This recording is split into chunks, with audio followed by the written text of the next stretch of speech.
تو یہ ایک طریقے سے دیکھیے، ایک ہم لوگ بھی اب آپ پروگرام کرتے ہیں، ہم کرتے ہیں اور روز نماز پڑھتے ہیں اور گواہی چلتی رہتی ہے کہ اللہ ایک ہے اور پھر رسول اللہ اللہ کے بندے اور اس کے رسول ہیں، ہم سب لوگ گواہی دیتے ہیں. مگر امام حسین علیہ السلام نے اتنے مظالم برداشت کرنے کے بعد اپنے خون سے گواہی دی، اور ہمیں اتنے سینسیبل آدمی کی، ابھی وہ عصمت تو ہم مان لیں مگر ساری دنیا تو یہ مانتی ہے کہ آپ انتہائی سینسیبل انسان، انتہائی سنجیدہ، صاحب شعور و باعقل انسان تھے. تو آپ نے اگر کسی بات کے لیے قیام کیا ہے، یعنی توحید اور رسالت پیغمبر صلی اللہ علیہ وآلہ وسلم، تو اس پر آپ کو اتنا یقین نہ ہوتا تو آپ ایسا نہیں کر سکتے تھے. تو جب بھی عزاداری برپا ہوتی ہے، جب عزاداری برپا کی جائے گی، تو آپ یہ یاد رکھیے کہ اس کے اندر ہمارے یہاں کیا ہوگا کہ اپنے آپ وہ بات ابھر کے سامنے آئے گی کہ یہ کیوں ہو رہی ہے. اچھا، ہمارے یہاں ہندوستان میں تو ہم اپنے ناظرین سے کہہ سکتے ہیں جو دیکھتے رہتے ہیں، بھائی 15 اگست کا آئی، ایک دن 2 دن پہلے ہی سے وہ ترنگا جھنڈا دکھنے لگا، وہ لگایا گیا، ہر چوراہے کے اوپر ترنگا لگا ہوا ہے، جن گن من گایا جا رہا ہے، ہم لوگ کھڑے ہو جاتے ہیں، اپنے ایک جوش سا ہوتا ہے، ساودھان کی پوزیشن میں کھڑے ہو گئے. ہمارے ہاں تو ہم ایک انسٹیٹیوٹ میں جہاں پڑھاتے ہیں الہ آباد میں، وہاں وہ جو پریئر ہوتی اسی میں جن گن من ہوتا ہے. اب وہ آواز اسپیکر سے آتی، تو میرا کلاس جس زمانے میں 9 بجے شروع ہوتا تھا تو میں پہنچتا تھا 10 منٹ پہلے، تو وہ میرے ہی سامنے وہ باہر پریئر ہو رہی ہے، تو اس میں وہ جن گن من جب ہونے لگتا تھا تو میں اکیلا وہ پورے ہال میں بیٹھا ہوا ہوتا تھا اندر، کیونکہ اسٹاف روم ہے، تو میں کھڑا ہو جاتا تھا اور اسٹینڈنگ پوزیشن میں آ جاتا تھا کیونکہ آواز آ رہی ہے کھڑا. تو کیوں؟ وہ مجھے یاد دلاتا ہے، اب ہماری آزادی کی یاد دلاتا ہے. جب 26 جنوری آتی ہے تو 26 جنوری کا آبزرو کرنا ہمیں یاد دلا دیتا ہے کہ کانسٹیٹیوشن آف انڈیا کی، کانسٹیٹیوشن آف انڈیا سے ہم کہ اس کی عظمت کے بھی قائل ہوں اور ان ویلیوز کو اسٹیبلش کرنے کی کوشش کریں. تو ویسے ہی جب عزاداری کی جاتی ہے تو یہ محض یہ نہیں کہ کسی آدمی کے اوپر رو رہے ہیں، کسی ذات کے اوپر گریہ کر رہے ہیں، نہیں، اس کا کام اتنا بڑا ہے اور اتنی بڑی اس نے بات کی ہے کہ جو ہماری بنیاد ہے، انسانی سماج و معاشرے کی بنیاد ایک اسلام کی بنیاد ہے توحید اور پیغمبر کی محبت اور پیغمبر کی رسالت اور آپ کی ابدیت، اس سب کو وہ یاد دلاتی چلی جاتی ہے. جو اس نے کہا بھی ہے، سجدوں سے کھینچتا ہے جو مسجود کی طرف، تنہا جو ایک اشارہ ہے معبود کی طرف. یعنی امام حسین کا سجدہ ہی آپ کو مسجود جو ہے اللہ کی طرف متوجہ کر دیتا ہے کہ بھائی جب آدمی اتنی پریشانی میں نماز پڑھ رہا تھا اور سجدہ کر رہا تھا تو کوئی بات تو تھی، بے وجہ تو نہیں کر رہا ہوگا یہ آدمی.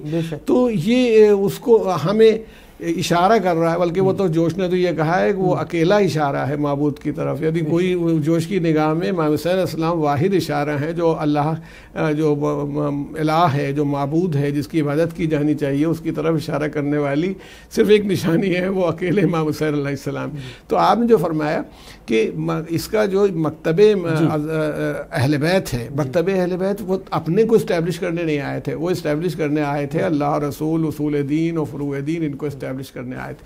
تو اس لیے جو یہ عزاداری کا ہمارا مکتب ہے، یہ اس کو اسٹیبلش کرتا ہے، اس کی طرف متوجہ کرتا ہے. اب جب اس کا فارمیٹ ہے، ایک تو یہ کہ ہمارے دل کو متوجہ کرتا ہے، ہمارے قلوب کو متوجہ کرتا ہے، اور جب متوجہ کسی چیز کو زبانی کہہ لینے سے کوئی فائدہ نہیں ہوتا، لیکن جب وہ دل کو متوجہ، ہمارے ماشاءاللہ بڑے قابل لوگ ہیں اور اسپیکرز ہیں جو ممبر پر بیٹھتے ہیں، تو وہ کیا بات کرتے ہیں؟ وہ قرآن کی بات کرتے ہیں، وہ انسانیت کی بات کرتے ہیں، وہ انسانوں کے حقوق کی بات کرتے ہیں، وہ اللہ کے حقوق کی بات کرتے ہیں، جو انسان آدمی کے کان میں پڑتی رہتی ہے اور متوجہ کرتی رہتی ہے. قرآن خود بھی یہ کہہ رہا ہے فذکر ان نفعت الذکریٰ، بار بار تذکرہ کرتے رہیے کیونکہ بار بار ذکر کرنے میں فائدہ ہے.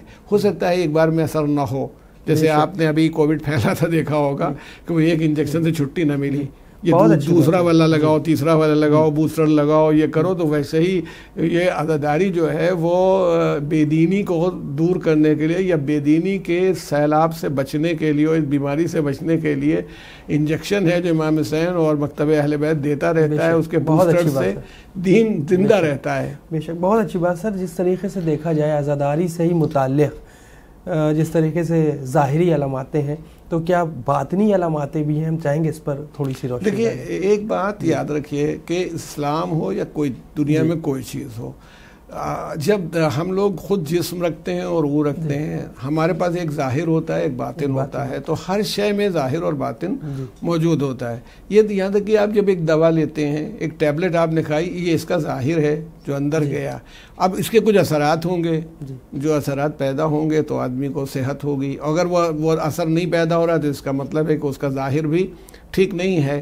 تو اب ظاہری علامات میں تو اگر آپ غور کریں تو جو اختیار کی گئی اصل میں صرف یاد دلانے کے لیے، اگر مثال کے طور پر 15 اگست کو اس فارمیٹ میں نہ منایا جاتا تو بھی کیا فرق پڑتا ہے، لیکن اس کے زندہ رکھنے کے لیے کہ جو پرانے لوگ ہیں ان کو تو معلوم ہے، یہ جو چھوٹا سا بچہ ہے اسے کیا معلوم، یہ نئی جنریشن اس کو ایک چھوٹا سا جھنڈا لیے ہوئے دوڑ رہا ہے، بھاگ رہا ہے، اس کو شروع سے ہی عادت رہے گی کہ 15 اگست اور 26 جنوری اس کے اسکول میں مٹھائی بٹ رہی ہے اور لڈو کھلایا جا رہا ہے، دوڑایا جاتا ہے، تاکہ یہ اسی فارم میں ڈیولپ کر جائے. تو اب اس ظاہری علامت کو یہ دیکھتا رہتا ہے. اب اس ظاہری علامت کو جب دیکھتا ہے دھیرے دھیرے معلوم ہے کیوں ہوتا ہے، 15 اگست کیوں منائی جاتی ہے، 26 جنوری کیوں منائی جاتی ہے، ان پر توجہ کرتا ہے. جب یہ بڑا ہو جاتا ہے، میچور ہوتا ہے، تو اس کو سمجھ میں آتا ہے کہ آزادی ایک کوئی چیز ہے جو ہمیں حاصل ہوئی. 1947 میں ہمیں آزادی ملی، اس سے پہلے ہم انگریزوں کے غلام تھے، یہ اس کی سمجھ میں آتا ہے. پھر اس کی سمجھ میں آتا ہے کہ بھئی اچھا سن 50 میں ہمیں اپنا کانسٹیٹیوشن ملا جس کے مطابق ہم اپنی زندگی گزار رہے ہیں. تو ویسے ہی عزاداری میں بہت سی چیزیں آپ نے دیکھا ہوگا کہ علم جیسے ہے، ہمارے مجلسیں ہوتی ہیں. ایک تو یہ کہ عزاخانے میں علم لگا ہوتا ہے، یہ اس کو چھوٹے سے بچے کو یا ینگسٹرز کو یا جو نہ جانتا ہو اس کے بارے میں اس کو تجسس ہوتا ہے یہ علم کیوں لگا ہوا ہے، یہاں پر ہے نشان ہے.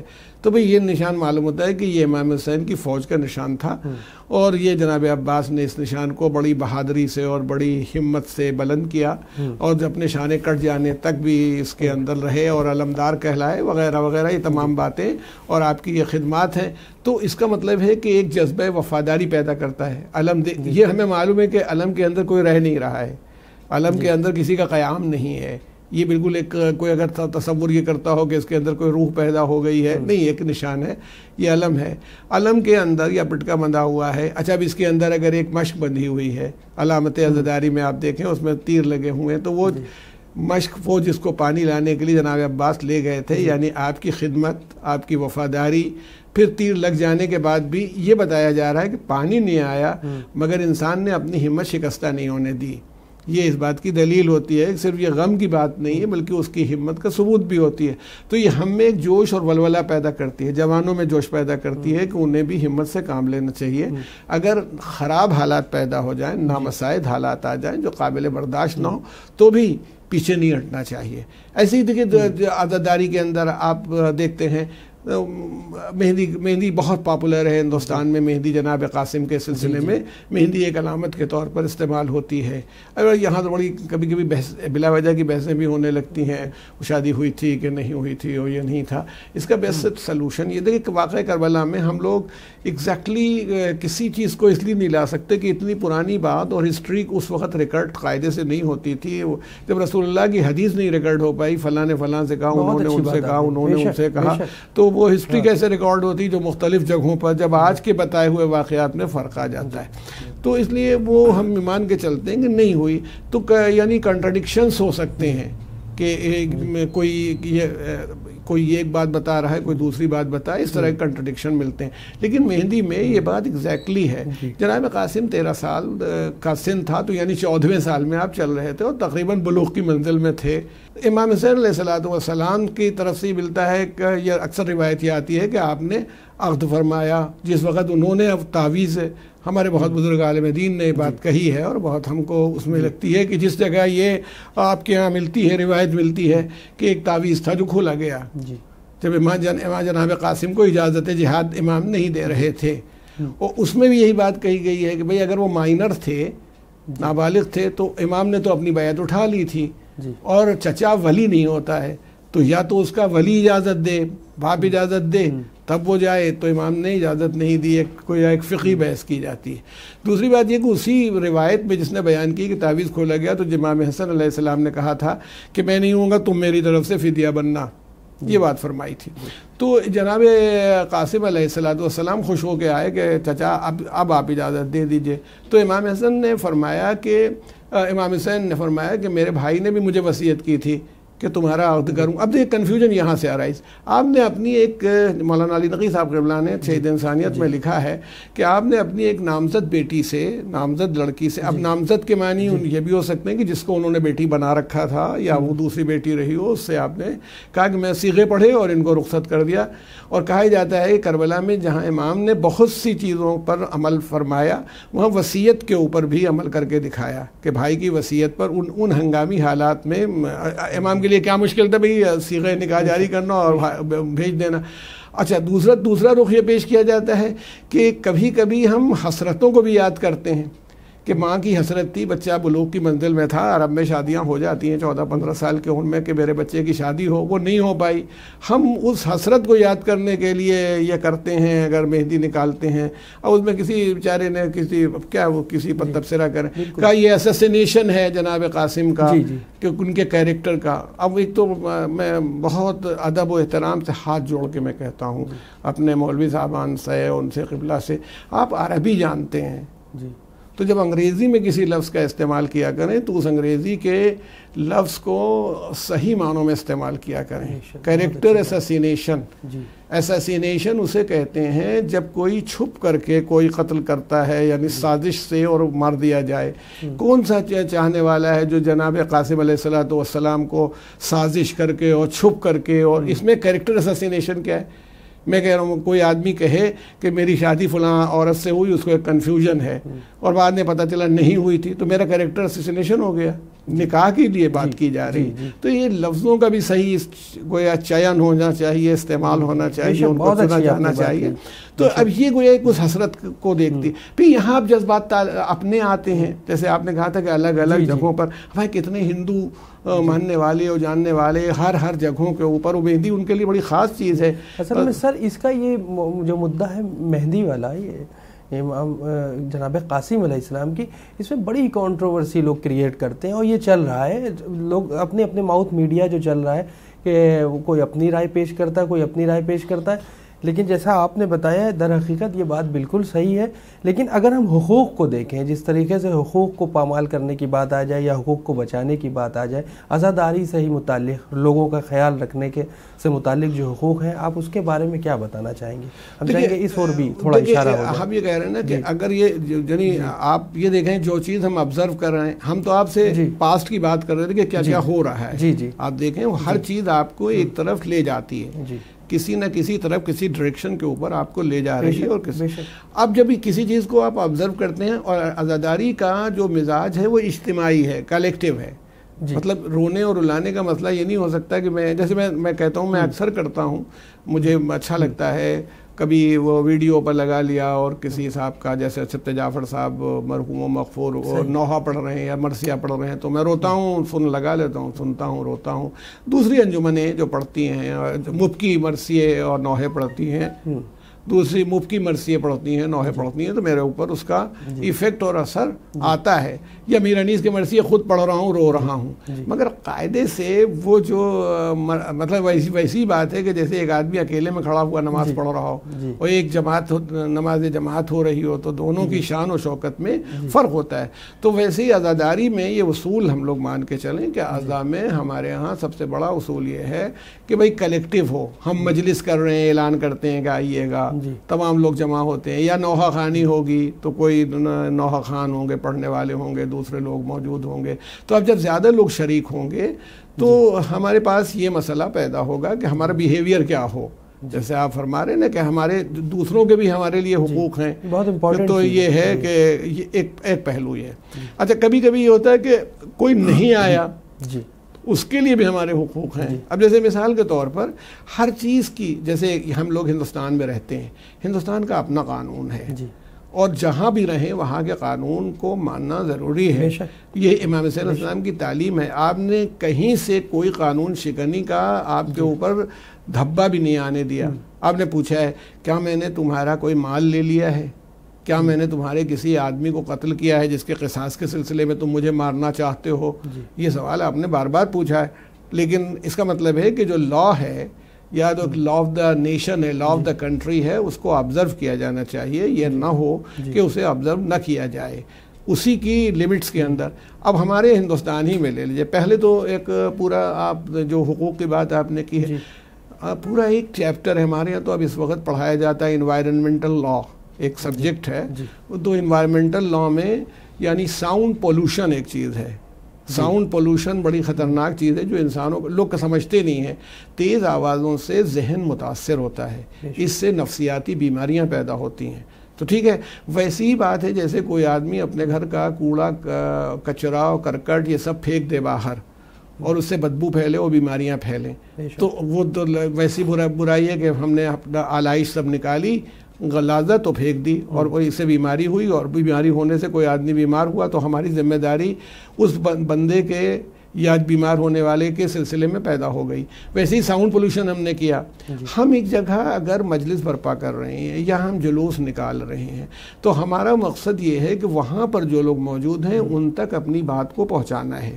اچھا, دوسرے بھی جب یہی بات کرتے ہیں, تھوڑی دیر کو مانیے, اور دوسرے مذاہب میں بھی یہی ہوتا ہے, قانون کچھ کہتا ہے, یہاں کا قانون لوگوں کا بیہیویئر کچھ ہے. تو ہندوستان میں ہر جگہ یہی کھیل تماشا چلتا رہتا ہے کہ وہ یہی کر رہے ہیں, شور مچا ہوا ہے, ہنگامہ ہے, بیماروں کو نیند نہیں آ رہی ہے, وہ بیچارے اٹھ جاتے ہیں, پریشان ہوتے ہیں, پڑوسی ہیں وہ متاثر ہو رہے ہیں. تو جب دوسروں کے عمل سے ہمیں تکلیف ہوتی ہے تو پھر ہماری ذمہ داری کیا ہے کہ ہمارے عمل سے دوسرے کو تکلیف نہ ہو. تو حقوق الناس کا یہ خیال بنیادی طور پر ہونا چاہیے کہ آپ ایسا نہ کریں کہ چاہے گورنمنٹ نے نہ بھی کہا ہو. ہم یہ کہتے ہیں کوئی آپ کو نہیں پکڑ رہا ہے, مگر آپ کی ذمہ داری بندوں کے سلسلے میں, انسانوں کے سلسلے میں بنتی ہے. یہ کہیں نہیں کہہ سکتے کہ نہیں ہم سے کوئی مطلب ہی نہیں ہے. اب جتنا بڑا ہارن دی چاہے باندھ لیں. اچھا, بعض لوگوں کو مزہ آتا ہے, ہم تو اکثر گئے ایک آدھ جگہ مجلس پڑھ لیں تو ہم نے کہا بھائی مومنین کی تعداد یا جو شرکائے مجلس ہے ان کی تعداد تو 200-300 ہے, وہ یہیں بیٹھے ہیں, تو اتنا بڑا ہارن کیوں مزہ ہے؟ مولانا مزہ سب جگہ اطلاع ہوگی کہ مجلس ہو رہی. اچھا, تو سر اس میں جو ڈسپلین کی بھی تو بات آ جائے گی. اسی میں ایک سوال یہ بھی نکل کے آ رہا ہے کہ کیا ہمارا یہ فریضہ ہے یا ہماری یہ ذمہ داری بنتی ہے کہ عزاداری سے ہی متعلق یا عزاداری کے علاوہ بھی اگر ہم انسانیت کا, جیسے آپ نے کہا کہ انسانیت کا پہلو دیکھیں, تو ہمیں ڈسپلین کو مینٹین کر کے چلنا ہوگا یا نہیں؟ نہیں, دیکھیں ہم آپ سے عرض کریں, پہلی بات تو جو بات میں نے آپ سے کہی تھی وہ ابھی نامکمل تھی, اس کو اس رخ سے آپ دیکھ لیجئے. آواز ساؤنڈ پولوشن جو ہے بہت ہی بھیانک چیز ہے آج کے دور میں. اور ہندوستان چونکہ ابھی ہم لوگ اتنے لٹریٹ نہیں ہیں, اتنے پڑھے لکھے نہیں ہیں. دوسرے ملکوں میں تو کوئی سوچ بھی نہیں سکتا کہ اتنی آوازیں ہو جائے. اگر ابھی باہر اتنی آواز آ جائے تو اتنی دیر میں پولیس آ جائے گی کہ کیا ہوا. تو اس لیے یہ آواز جو ہوتی ہے ساؤنڈ پولوشن کو چیک کرنا. آپ مثلاً کہ اس میں کیا مزہ آتا ہے کہ اس وقت ہم رات بھر جاگیں گے, ہمارے یہاں جو جگراتا ہوتا ہے اس کا بھی یہی حال ہوتا ہے, جو کیرتن ہوتا ہے اس کا بھی یہی حال, جو شب بیداری ہوتی ہے اس کا بھی, جو میلاد شریف ہوتا ہے اس کا بھی یہی حال. تو اگر آپ جسٹیفائی کرنا چاہتے ہیں تو پھر اس کا مطلب یہ ہے کہ ہم اسی لیول پر جائیں. یعنی ایک آدمی ہمیں گالی دے رہا تھا تو پھر ہم نے جواب میں ہم نے بھی گالی دی, معاملہ برابر. اس نے ہمارے ساتھ بدتمیزی کی, ہم نے بھی بدتمیزی کی, معاملہ برابر ہو گیا. کیا امام حسین کا سبق یہی ہے؟ امام حسین علیہ الصلوۃ والسلام نے شروع سے وہ لوگ جو کچھ کر رہے تھے اس کا جواب دینے لگتے, ان کا جو بیہیویئر تھا اسی حساب سے ریئیکٹ کرنے لگتے, تو پھر امام حسین نہ ہوتے. وہ یزید کی, اگر یزید ان کی سطح تک نہیں چڑھ پایا جہاں وہ اس کو لے جانا چاہتے تو ان کی سطح تک تو کوئی نہیں جا پاتا. لیکن اگر وہ جس سطح تک اس کو لانا چاہتے تھے یزید اور یزید والے نہیں آ سکے تو امام حسین اور امام حسین کے ساتھی بھی اپنی سطح سے نیچے اترے نہیں, وہ اسی جگہ کے اوپر رہے. تو اس لیے میں یہ کہہ رہا ہوں کہ آپ کا جو بیہیویئر حقوق الناس کے سلسلے میں ہے, یعنی دا رائٹس آف ادرس, یعنی انسانوں کے جو حقوق ہیں ان کے سلسلے میں بہت خاص ہے. امام نے تو جب حق نہیں تھا, میں آپ کی کو توجہ دلاؤں, جیسے جب حور یا اس کے دستے کو پانی پلایا ہے, اس میں اس کا کوئی حق نہیں تھا پانی میں, لیکن آپ نے اپنا اسٹورڈ پانی پلا دیا جبکہ آپ خود خطرے میں آ گئے پانی کی وجہ سے. تو اب آپ یہ بتائیے کہ جو انسان دوسروں کی اس حق کو کا خیال کر رہا ہو. اچھا, ایسے ہی ہم نے دیکھا کہ جس وقت جناب مسلم ابن اسد نے کہا تھا, شمر نے کچھ بدتمیزی کی, ادھر تھا, کہا کہ میں مار دوں اس کو تیر سے, تو تیر کمان لگا دوں, میری عزت پر ہے, یہ بڑا ظالم ہے, ختم ہو جائے. وہ سب جانتے تھے کہ شمر جو ہے وہ اصل بنیاد ہے, جو بعد میں جس نے خنجر بھی چلایا امام کے گلوئے مبارک پر. تو کہنا یہ ہے کہ اس موقع کے اوپر بھی امام نے یہ کیا کہا, میں پہل نہیں کروں گا, میں سٹارٹ نہیں کروں گا جنگ کو. اس کا مطلب ہے کہ جو حسینی ہے جو عزادار ہے وہ دوسروں سے اپنے بیہیویئر کو کمپیئر نہیں کر سکتا. اگر وہ ایسا کرتا ہے تو پھر وہ عزادار یا حسینی نہیں. اسے یہ دیکھنا ہے میں وہ عمل کروں جس سے امام حسین راضی ہوں, جس سے اللہ کے رسول راضی ہوں, جس سے خدا راضی ہو. اگر وہ اس عمل کو کرنے کو تیار ہو تو ہر جگہ اس کا معاملہ پڑ جائے گا, بن جائے گا. اگر آپ جلوس لے کے نکلتے ہیں, مثال کے طور پر آپ سارا ٹریفک روک دیتے ہیں, کوئی جا نہیں سکتا, اگر اس میں ایمبولینس پھنس جاتی ہے اور آپ اسی بات پر خوش ہو رہے ہیں کہ ہم ہٹ نہیں رہے.